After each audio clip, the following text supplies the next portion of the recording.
കാസർഗോഡ് വെള്ളരിക്കുണ്ട് വടക്കാംകുന്ന് പ്രവർത്തിക്കുന്ന ക്വാറിക്കെതിരെ ജനകീയ സമരം ശക്തമാകുന്നു.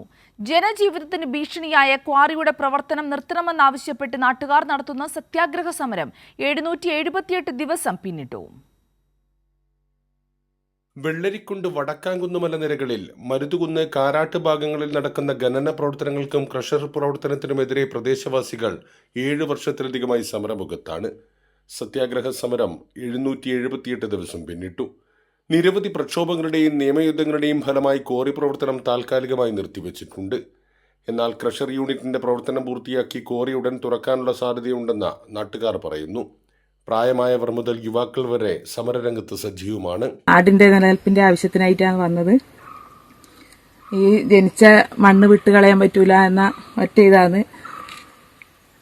എന്ത് വില കൊടുത്തും നമ്മളെ നാടിനെ നമുക്ക് തന്നെ വേണം, തിരിച്ചു പിടിക്കണം. ഞാൻ വന്ന് എനിക്ക് തല കൊടുക്കാൻ ചാടാൻ കഴിയാറിഞ്ഞിട്ട് വന്നത്. എൻ്റെ ഭൂമിയാണിത്.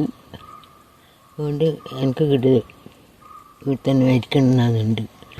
പൈപ്പിനെ നമുക്ക് ഉറങ്ങാൻ വരെ പേടിയായിട്ട് കിടക്കാനും പേടിയാണ്. അപ്പം ഈ കുറ ഒരു കാരണവശാലും ഞാൻ കുറക്ക് ഞാൻ വിട്ടു കൊടുക്കൂല. അത് ഞങ്ങളുടെ ജീവൻ പോടും, മറ്റേ വിട്ടു കൊടുക്കൂല. ഖനനം പൂർണ്ണമായും നിർത്താതെ സമരം അവസാനിപ്പിക്കില്ലെന്ന തീരുമാനത്തിലാണ് സമരസമിതി. കൈരളി ന്യൂസ്, കാസർഗോഡ്.